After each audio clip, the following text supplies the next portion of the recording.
Pylon listeners, we are back and we are ready to break down everything going on in the NFL and especially the NFC North here. And of course, free agency has just started and relatively wrapped up. I mean, these guys get signed really quickly. But man, there's a lot to talk about. But before we do that, let's introduce the rest of the Pylon crew. So I'm Big Z representing Detroit Lions. Let's go on the rest. So we got Remy representing the Vikings. There's only two Dalvins in the NFL, and Minnesota's got both of them. Skull to the bull. Let's go. Then we got Kinger representing the Pack. Gentlemen, as always, great to be back with you. Feeling good tonight. Feeling real good tonight. And then last but not least, we got Barney representing the Bears. Andy. Sell the fucking team. Somebody fucking take a bat to Pace's head. Let's go. Let's start right there, Barney, because I think that was the biggest news, at least in the NFC North, was free agency. To a degree, was all this news coming about. So the Bears offered 3 first-round picks, a third-round pick, and 2 starters for Russell Wilson. The Seahawks deny them. And then the Bears signed Andy Dalton for 1 year, $10 million. So now the Bears have Nick Foles and Andy Dalton on the roster at the quarterback spot. Barney, how you feeling about your team right now? I can't recall too many other free agency moves, but just take it here. Big Z, it sucks, but I could live in Detroit or be a Detroit fan, so I guess I'm gonna take some solace from there. But well, you're just being bitter right now. That's fine, dude. You're just angry. I mean, this is such a pathetically run fucking organization from top to bottom. The McCaskies are such fucking assholes that they hold on to this fucking team with handcuffs. How can you be in the George Halas bloodline and be a fucking nerd and not care and not have passion for the Chicago fucking Bears? They don't want anything to fucking do with them. They just want people to come in like Ryan Pace and run everything from day to day, and they want to sit back and just collect fucking money just because they live in Chicago. I swear to fucking God, if I could DDT them, I would. Right now, I would DDT Virginia if I could. I don't give a shit. I am so fed up with this fucking team. I wish I could say that there's a light at the end of the tunnel, but I have no fucking clue. Like, if I don't find out that Pace has been fired in the next 48 hours, then it's just going to get worse and worse and worse and worse. I woke up this morning, true story, in my watch. I've had my watch for, I don't know, about 8 months now. For the first time ever, it gave me a heart rate alert. This morning, I woke up and I got a notification. It said that my heart rate fell below 35 beats per minute for 20 total minutes while I was sleeping. What? Now, I don't know how drastic that is. All I do know is that the Bears are gonna fucking kill me. Did you like look up? Are you okay?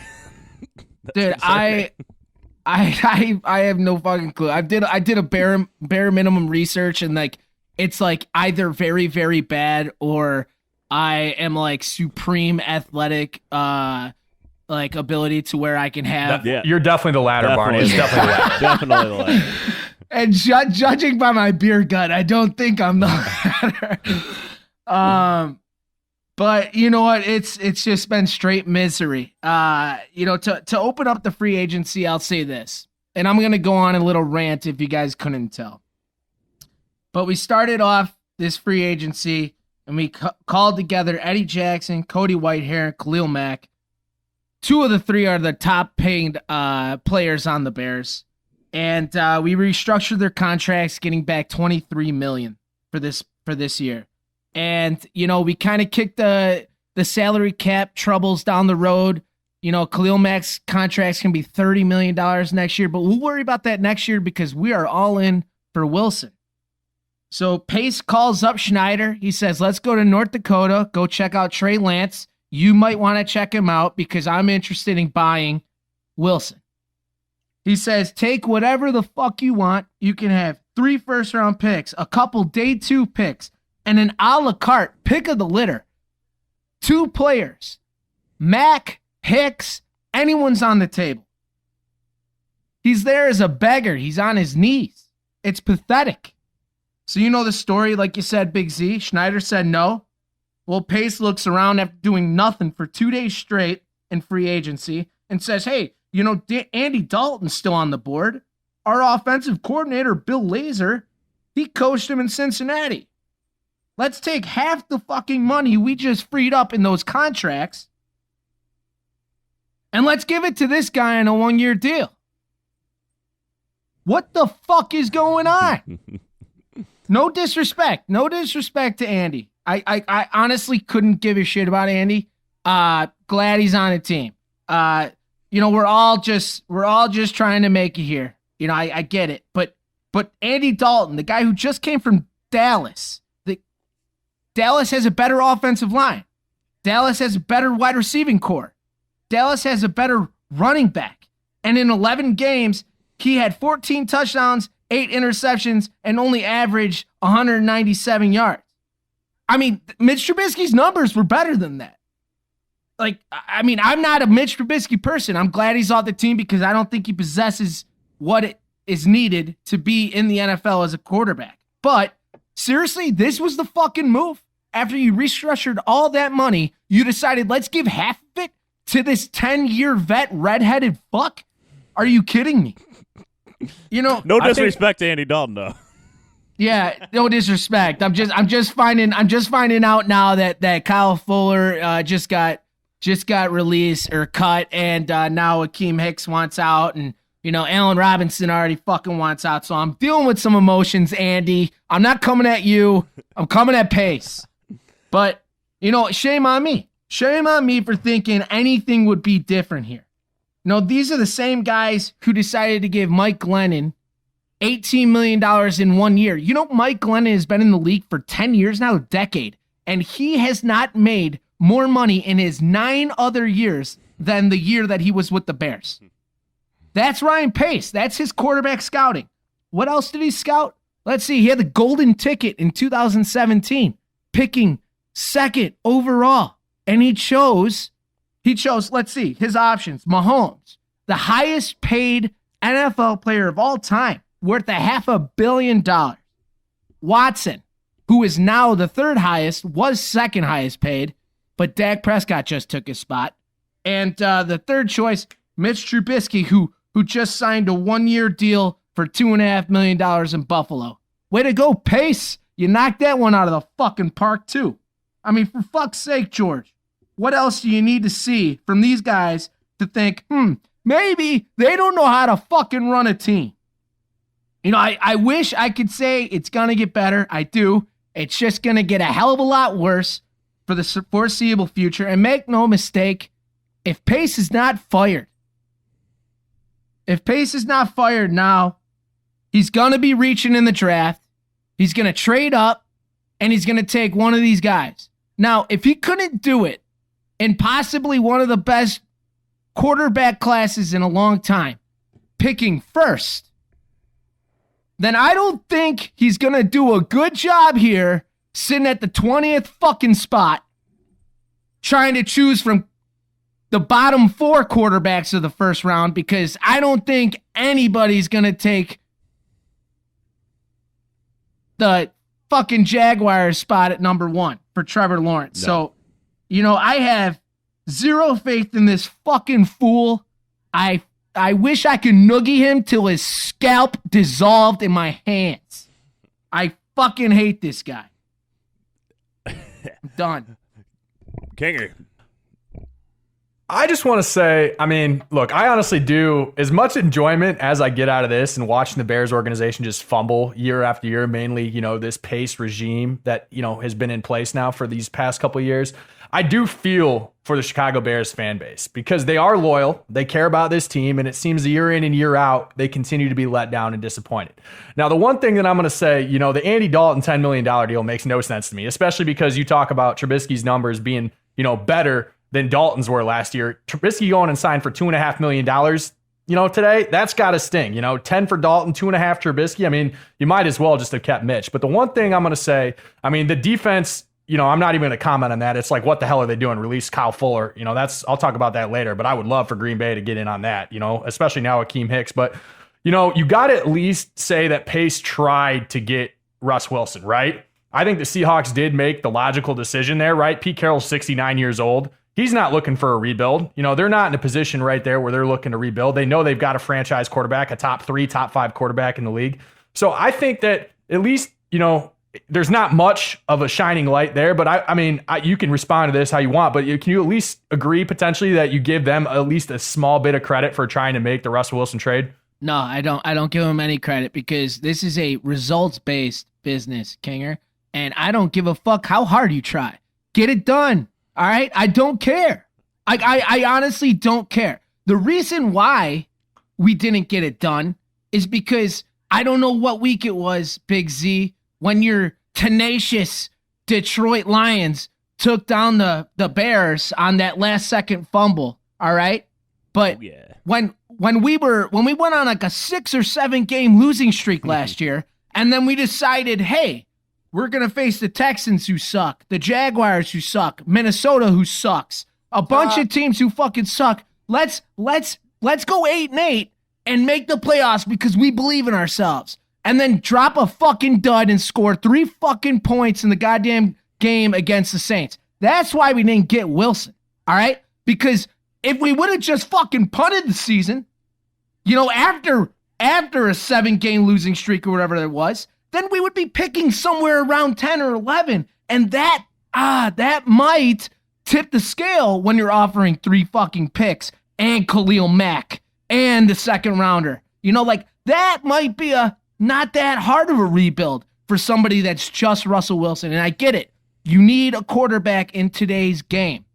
And that is basically my staple as to why Pace should be depantsed in front of the town square, flogged, and paraded around the city, just whipped, because he is the worst quarterback evaluator I have ever fucking seen. Yeah, I mean, it's the same thing that's plagued the Bears GMs before him. It's crazy how Chicago continuously can't find a quarterback throughout their time. It's amazing, actually. But, man, yeah, there's a lot to unpack there, Barney. But I know I didn't really discuss moves here, but breaking news, Kyle Fuller being released. I guess there's Rappaport said that there's, I guess, some time for him to be technically traded. So, I mean, details will be coming in the next, 24, 48 hours. Hopefully, if we're getting rid of him, who I think is one of the best cornerbacks in the league. I mean, maybe not top 5, but he's knocking on the door there. I would say we would have to get some sort of fucking compensation there. Is he a $20 million cap hit though? I know that's been an issue with Fuller. Yeah, he's a $20 million cap hit, which is a fault of Pace here because he just doesn't understand cap. But and then some other things is just you got somebody like Allen Robinson who got tagged, but is almost threatening that he doesn't want to sign and that maybe he won't. And I'm only assuming that a trade request will be coming soon because of what they're doing. And then, and I don't fault him. Why the fuck would I want to play for Blake Bortles, Mitch Trubisky, and now Andy Dalton, and then who the fuck knows next year? So if I were him, I would, try to be hightailing it out of here as well. Maybe Kyle Long was the only one that saw this shit coming a while back and had to retire early here because he hated our fucking management so much. But, breaking news again, Akeem Hicks. Did Remy, did you just say Akeem Hicks just requested a trade? Yeah, they granted him permission to. Oh boy, they granted him. The Bears have granted him permission to seek a trade. So now, because George McCaskey here wants to rely on a friend and let them, run the day to day. Our beloved Chicago Bears is an absolute fucking dumpster fire, and I swear to God, I swear, I'll say allegedly because I don't want to get in trouble legally, but allegedly I might beat the shit out of him, in the next 24, 48 hours if I happen to, come across any of those guys. But they have a strong culture. That's what they said in their press conference, right, to start the offseason. Ted Phillips, he said, other teams, the league is envious of what culture we have here. And the collaboration is just exceptional in Chicago. How they collaborate together with one another. Was that also the Bears?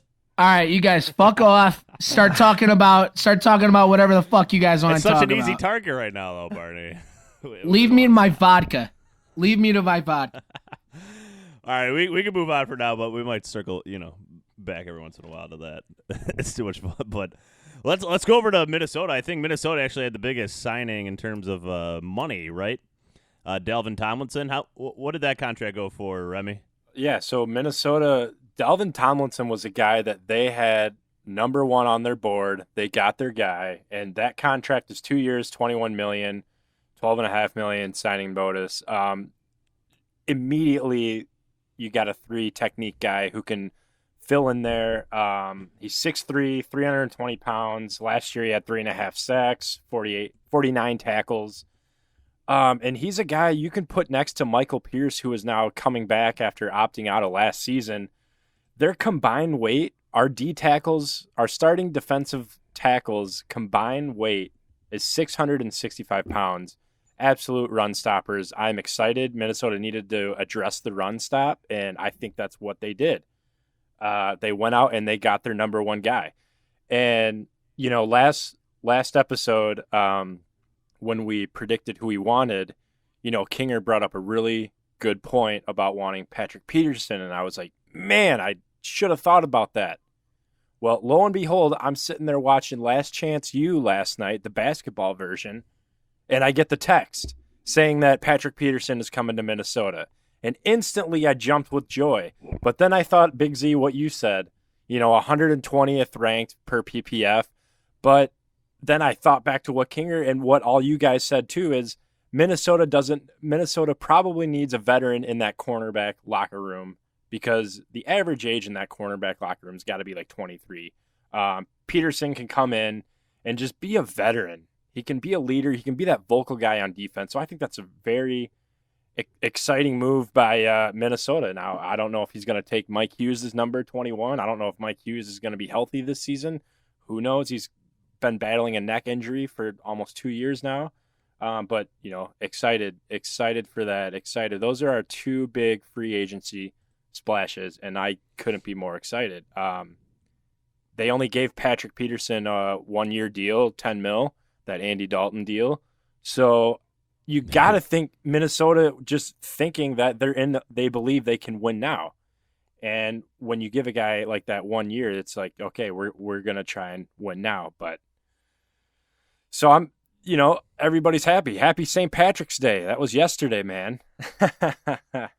Remy, don't be putting too much stock into PFF. Anyone that listens to those nerds doesn't know how to evaluate talent. All right? And PFF, right, yeah. It's just a metric to go one metric to go off of, like any other statistic. PFF will tell you that Charles Leno's a good left tackle. All right, so be happy that you got Patrick Peterson because he is a good. And it could be a whole Xavier Rhodes thing. They're the same age. I believe Patrick Peterson turns 31 July 11th, and maybe Peterson just needed a change of scenery and he could come back and be something good. But when in a division where you got Aaron Rodgers and Jared Goff and well, I guess now Andy Dalton. I mean, you gotta have you gotta have guys that can lock people down. And there are speculations that Patrick Peterson might move to the safety position and kind of just do his thing with Harrison Smith,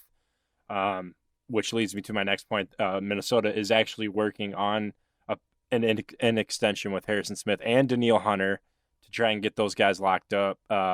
Harrison Smith is 31 or 32, and this extension would probably make him a Vike for life. And man, I saw a stat that said if Minnesota did not re-sign all their free agents, their 30% of their team would look completely different. So that's what we need. We need a change around in Minnesota, and I think a positive change is coming this way. So all those moves being on the defensive side of the ball, right? Correct. Yes. That means Zimmer will not go cornerback in the first round.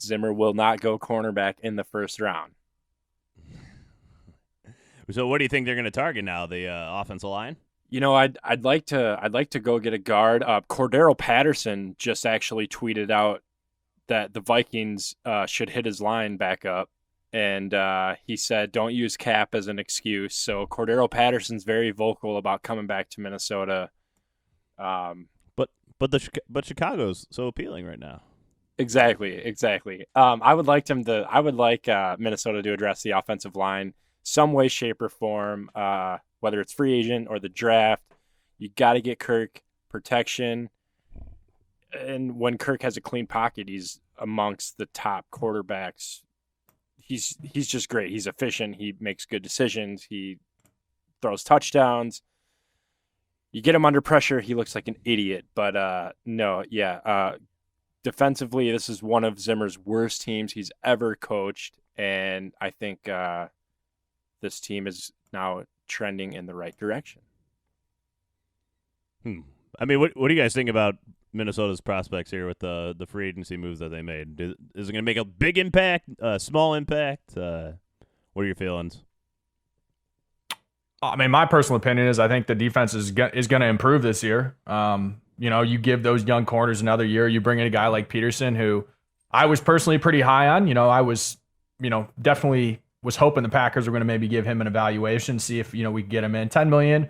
I don't know maybe if that is worth quite that much money. I mean, I know Minnesota is kind of dealing with some of their own salary cap issues as well, but I'm a big fan of Dalvin Tomlinson. I think he's got a lot of room to improve. He hasn't necessarily shown that he's a complete defensive tackle lineman, but for a team that struggled against the run last year, who really was missing a couple of those big run stuffers, bringing a guy like him, bring Michael Pierce back, like Remy said. I mean, I definitely think they're trending in the right direction. I still think there's obviously some holes on that offensive side of the ball, particularly on that offensive line, that still needs to be fixed. Is Kirk Cousins really the answer to that franchise? But I think the Vikings are definitely a team that got moderately better, especially if you can, work on some of these contract restructures. I know they were talking Harrison Smith, Daniil Hunter, like you already said. If you can kind of work out some of those things, bring him back next year, I definitely think that has a potential to be another top 10 or 12 defense again in the league next year. Definitely. I mean, what are I'm just curious what the Vikings. What's their plan at left tackle? Because they didn't sign an offense tackle, right? They cut Riley Reef. He's like a mediocre left tackle, right? So we actually drafted Ezra Cleveland last year in the second round as a left tackle. He's Boise State. He played guard because Riley Reef obviously was that left tackle last year, but he is a true left tackle, and I think they're going to slide Ezra over to his true position. Our right tackle set with Brian O'Neill. You got Garrett Bradbury in the center, and we just really need to figure out the guard situation, because right now I don't think we have any notable guards that are even worth a shit. But expect Ezra Cleveland to hopefully step in and take in that left tackle position. Well, I mean, there was some good news since the last time we podcasted, though. I think it's good news for you, at least, Remy, is that Dan Bailey got cut. So. Exactly. That's, man, Minnesota. Maybe Minnesota will find a kicker one day. Yeah, we actually, I believe his name is Greg Joseph. We signed in January, maybe. And so Minnesota's going to bring in another kicker to kind of get some competition going. But, yeah, I mean, I think Minnesota's got an even shot at this, just as much as any other team. Let's hope. Yeah. All right, let's go on to Green Bay now. Kanger, what are some of the big stories coming out of there with free agency and such? Well, the Packers, fortunately, heading into this offseason, they made what you would call most of their big free agency moves ahead of this season, extending Bakhtiari, one of, if not the best left tackle in the league. They previously got done the Kenny Clark deal earlier in the season. Bringing back those two key players, with that core and, 90% of our team coming back next year, really the focus was going to be on a couple players. Obviously, the big news coming out of Green Bay was their ability to get Aaron Jones back, who arguably I believe was probably the number one, if not, maybe not the number one, but a top 3 free agent overall heading into this offseason this year. A lot of talks were, he wasn't going to be back with Green Bay this year. He was going to end up, I know they were talking Miami, a few other teams were interested, and people were saying, he was going to maybe get upwards of, $15 million this year. And I got to say, I'm very happy and, proud to have Aaron Jones back. And that guy right there, he said he wanted to be back. He wanted to stay in Green Bay. That's where his heart was. He wanted to run it back, like you said. And that man took a very team-friendly deal for the Green Bay Packers to be able to keep him and hold him. So if you look at the contract details, right, I've stated before previously, and I'll state it again, I am not a big fan of paying running backs. If you look at the teams with the highest paid running backs, like I previously talked about, you don't see a lot of success from those organizations when you're paying a running back a lot of money. So Jones signed that 4-year, $48 million deal. I love Aaron Jones. I think he is not only a great weapon, or a running back, but he's just an overall weapon for the team. It was a little bit of okay, what is this contract really going to look like? And if you break it down, this is really a 2-year deal for the Green Bay Packers. It really is. His base salary, he has a $13 million signing bonus, but he's only going to count about $6 million against the cap this year and $9 million against the cap in 2022. If they cut him before the first day of the league year, that is still a lot. But I mean, that's franchise tag money, right? For a running back, right? That's basically what you're looking at, which is, very acceptable. And I think what that man at least deserves to get paid for what he's doing. But if they cut him before the first day of the league year in 2023, they're going to end up saving a lot of money. This is like something of $7 million. He'll only count as like $6.5 million of dead money against the cap. They're going to avoid paying him a monster salary. He'd count like $16 million in 2023. So this is really a 2-year deal for Green Bay. So I love it. I love to have him back. And one of the things that, really caught my eye and, just going back to not paying running backs. But if you look, this is through 4 seasons. If you look at the touches for some of these elite running backs that got paid, Aaron Jones has 782 career regular season touches. Todd Gurley through 4 seasons had 1229. Zeke Elliott had 1358. Christian McCaffrey through 3 seasons had 926. So this is a guy that I still believe has a lot of mileage on him. And for what he does in that Green Bay offense, I think he's one of the best zone runners in the game. That Green Bay's got a great zone blocking scheme for him. Absolutely love having him back. The other thing that happened is, if you look overall, a lot of guys have restructured. Obviously, losing Corey Linsley, it sucks. Him coming out as a 6th rounder, starting every game for 7 seasons at center at Packer, losing him is obviously going to be a little bit. Bulaga, right? Bulaga, yeah. And I'm happy. I'm happy to see that in LA. The Chargers are a team I like to root for. I'm a Herbert guy myself. A couple former Packers out there. I like that. I'm happy for him. The man deserved to get paid. He's now the highest paid center in the league. And it's honestly, as much as it does stink to lose him, I really like the ability to move Elgin Jenkins over to center. John Runyon Jr., he'll going into his 2nd year out of Michigan. I really like his potential to fill that left guard spot. So I think the Packers still have a lot of depth on that offensive line and really have put themselves in a good position going forward. Losing him stinked. Another guy that we thought was going to get cut was Preston Smith. He didn't have quite as good a year last year as after having a career year 2 years ago. He restructured, only counting $8 million against the cap this year. Also had Adrian Amos restructure, Billy Turner restructured, Zadarius Smith restructured. It's a restructure party. Everybody's restructured. Right, exactly. They're pushing this money now with the new NFL TV deal. The Packers definitely are going to potentially have some salary cap issues down the line, but I think that's where a lot of teams are going. Did you see that TV deal, you guys? Yeah, I didn't see that. There's no numbers. Over $100 billion. Oh wow, okay. They're putting Thursday night after past the paywall, right? It's going to be on Amazon Prime, exclusively. So. Well, Thursday Night Football is going to be Prime exclusively going forward? Yeah. So not this year. It'll still air on Fox and Amazon, and then in 2022 it'll be on Amazon only. The other news coming out of that TV deal, it's most likely going to mean 17 game schedule, based on the numbers. That's what I heard at least. ABC is getting the Super Bowl, a couple Super Bowls in the future, and within the next 10 years. They're going to do more simulcasts, like ESPN did the mega cast for the Titans Ravens, and then the Bears Saints had the Nickelodeon canon famously. So I think they're going to be doing more things like that. In addition, as well, Sunday Ticket has been on DirecTV since like early '90s or late '90s, but ESPN is now looking to take that over as well. So those are the big things I saw coming out of that. Otherwise, AFC still on CBS, NFC on Fox, and there might be some little things, but those are the big things that come out of that. Yeah, big news for the NFL, right? I mean, this is obviously money.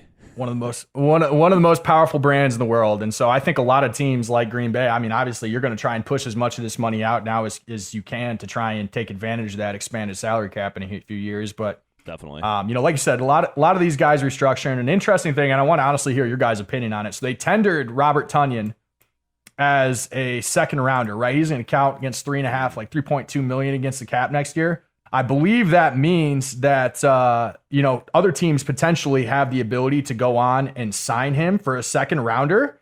Would that, you guys might have to correct me if I'm wrong, but I believe that's what I read. From your guys' perspective, is Robert Tonyan worth a second rounder?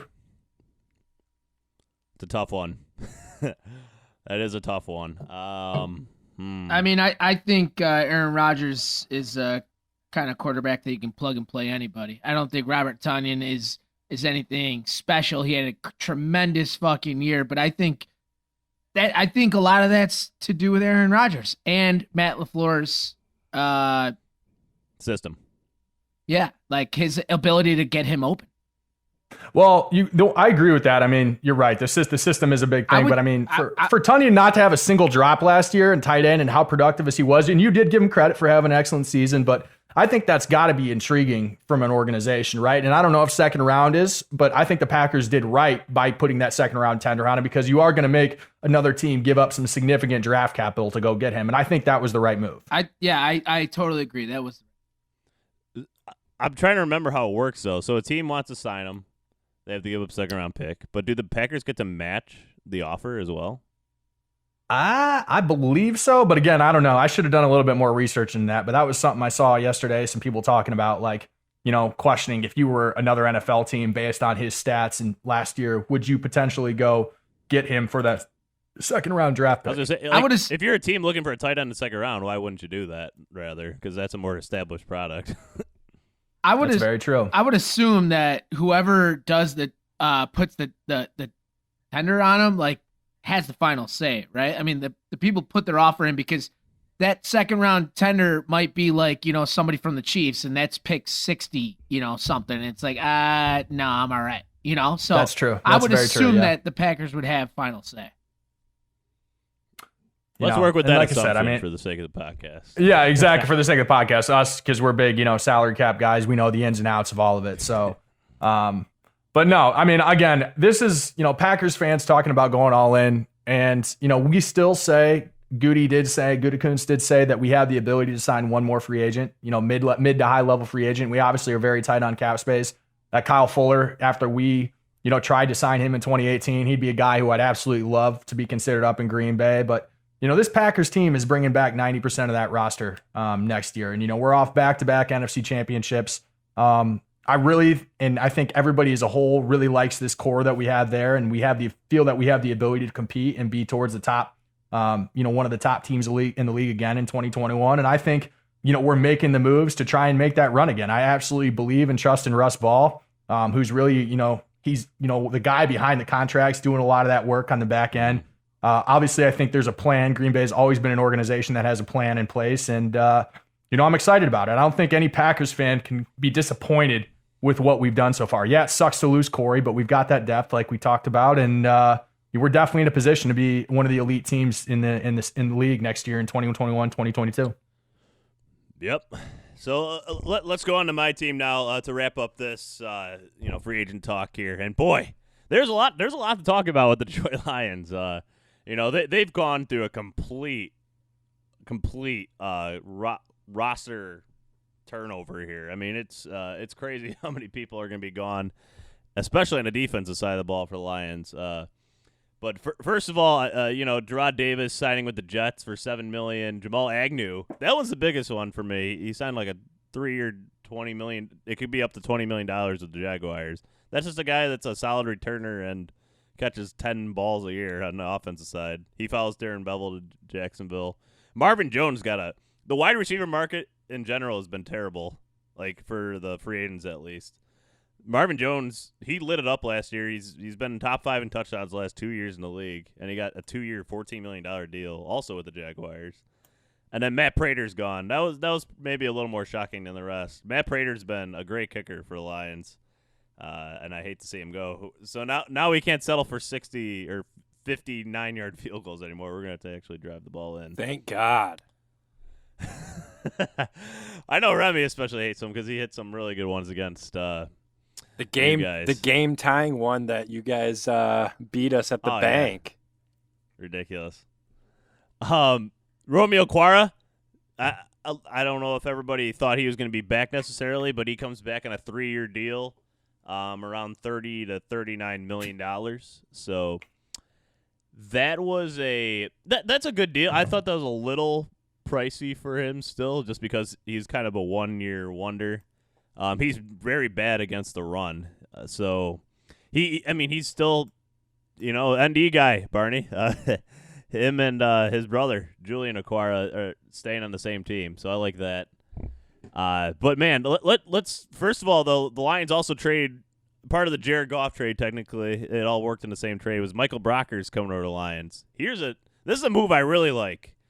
Although I'm slightly skeptical of any Rams defensive lineman that like overperformed what they were doing previously before they got there because of how good Aaron Donald is, especially an inside guy.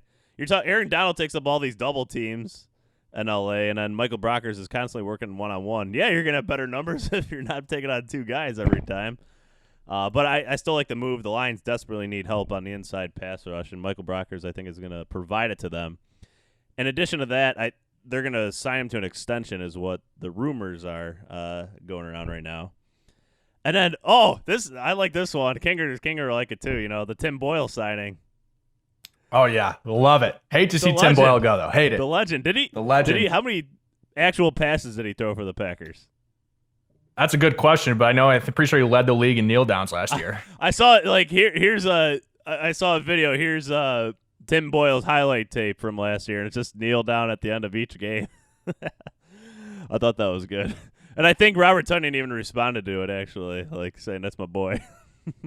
So they all must be joking about it. Jamal Williams, another Packer guy too. Jamal Williams. What do you think about that signing for the Lions, Kinger? I like Jamal Williams, man. I think he's a great second back, and I think it looks like he took a nice team-friendly deal, but he's going to do it all. He runs hard. He's a great pass blocker. I think he's a great addition for that offense right there. I would agree. Yeah, he seems like a perfect complement to Swift. And is he injury-prone guy? I don't think he is, right? He's had some concussion issues over the years, but no, he's been exactly. He's been pretty steady though, for sure. Although TJ Lang, he was an Iron Man before when he was playing for the Packers, and he came to Lions and missed a ton of games. Detroit is definitely an organization that just continuously seems to scoop up Packers players. It is pretty amazing. And we're trying to get that too. The Lions getting Viking players? Jaron Curtis, Adrian Peterson. Oh, I guess yeah. But the Tim Boyle signing is going to be great. We have all the insights now to Aaron Rodgers in that offense. We finally are going to solve it. Rashad Perriman also just got signed today by the Lions, and I really like that one. That guy is still underrated. A 4.2 type speed guy. I would like to have him last year with Stafford's arm. So I hope Jared Goff can throw. He's got to stay on the field though. Yeah, I know, but I mean, we've seen him, especially in with Tampa and Jameis Winston, where there's that capability to exceed or actually reach that potential. He was doing it there, and his wide receiver coach when he was in Tampa, Antoine Randall, is now the wide receiver coach for the Detroit Lions. So I think that's also a reason why he took the deal with Detroit as well. And then the Lions saved $2.5 million on the cap by waiting an extra day to finalize that Jared Goff trade as well, because the Rams paid $2.5 million on a roster bonus. So overall, I like the Lions' move so far. And I just have a question for Barney, I guess, and this kind of goes back to the Bears and where they're at and where the Lions are at. So if you have two teams, Team A and Team B, Not, we don't know it's Detroit. We don't know it's Chicago. Biases aside, what position would you rather be in? The Lions, who are kind of just overturning a roster, trying to create some cap space and have a shit ton of draft capital going forward, or a team like the Bears that are kind of stuck in the middle? I mean, this is probably biased, but I would rather be the Lions right now, just of where they're at going forward. Like, Wow. there's a plan. There's a plan. I'm shocked. I'm shocked to hear that. Such a great question here, as the fucking dumpster fire is being fucking poured kerosene on right now in Chicago. Fuck you in that question. Fuck Detroit. I mean, the Bears seem to me like the new Jeff Fisher era Rams, where they're just going to be stuck in mediocrity until they completely overhaul all the top people. Dude, you're talking like you're already out of the rebuild. Let me just tell you, you have made 3 Hall of Famers retire. At least we're doing something. We're doing something right now. Detroit is the worst franchise in the NFL. You cannot fucking fight me on that. Hey, the Jaguars. Who's got more wins this season now? Detroit or Chicago this season? I know it's early. Oh, that's a good question. Well, it might be Chicago, but I don't think the Lions are necessarily going for the better record than Chicago this year. So. If we get rid of people like Akeem Hicks and whatnot, I would only assume that the Bears would be forced into. If this shit just keeps going on, Pace will be fired, and the new guy will have to come in, looking at the horrible situation he's in, and the first one that's probably going to go out to go, well, the top 2 is probably Eddie Jackson and Khalil Mack, so we'll be thrust into a fucking rebuild here. But Pace will get it on the second go around, though. He will. Yeah, right. All I'm saying is that I like at least the direction Lions go in terms of they seem to have a plan, basically. So I'm it's not fully fleshed out yet, but with the moves that they're making, they're at least going to get 3 or 4 compensatory picks next year, because we haven't even talked about Kenny Galladay yet. And actually, he visited with the Bears, Barney, so that even confounded me more. Are the Bears going to pay him like $10+ million? They need an offensive line. They can't throw to any of these receivers without an offensive line. I'm just confused what they're doing. Big Z. Dude, you're using logic, man. You're using logic. Throw logic out the fucking window. Pace is in charge. Shit doesn't fucking matter. All right, breaking news. Allen Robinson just signed his tag. So, with Akeem Hicks going out and stuff like that, and Kyle Fuller, who knows? They might say, hey, let's try to be wide receiver heavy here, because Matt Nagy's a quarterback guru. I think that's a good place to wrap up this podcast. We'll have a lot more to talk about here, especially now that free agency, a lot of the frenzy of it all has kind of happened. There is the Kenny Galladay. He's visiting the Giants now. He visited Chicago. Now he's going to New York. Even by the time this airs, he might have signed somewhere. But anyways, so now after this, we are about a month and a half away from the NFL draft. So we're gonna have a lot of conversations about that, I'm sure, and then some more free agents that move. Because not all the cuts have happened. We'll see what happens if the Bears get anything for Fuller. So we'll have some more to talk about. So Instagram at The Pylon. Twitter at The Pylon Pod. Please follow us on there. We'd really appreciate it. And then Apple, Spotify, wherever you get your podcast. Please subscribe. Please leave a review. We'd also really appreciate that. So thank you, everybody, for listening. Thank you to our producer, Kid J, for doing an awesome job. And he's the one putting all those graphics on Instagram. So big shout out to him. He's crushing it with that. They look professional as hell. So awesome job. So for Kinger, Remy, even Barney, and Big C here. Thank you, everybody, for listening, and we'll be getting back at you soon.